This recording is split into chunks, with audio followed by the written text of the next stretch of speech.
Čus boys, já jsem Will a vítám vás u nového videa. Dneska si ukážeme, jak se z Creative ostrovu dostat na normální mapu za 5 sekund. Takže prvně si tady postavíme podlahu, na to si dáme turetku. Pak vezmeme tady kamen a dáme ho co nejbliž k tomu. Nějak takhle. Pak nasedneme na turetku a namíříte nahoru a jak můžete vidět, jsem buglej v tom kameni. Až budete takhle bugnutí v tom kameni, tak jednoduše vysednete z turety a spávnete se pod mapou Salty Springs.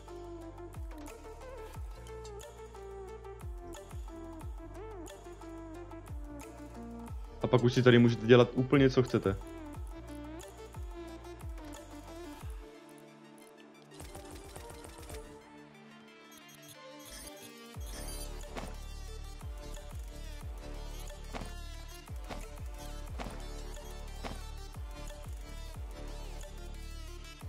OK boys, tak to bylo pro dnešní video vše. Pokud se vám video líbilo, nezapomeňte dát like, odběr a zapnout si zvoneček.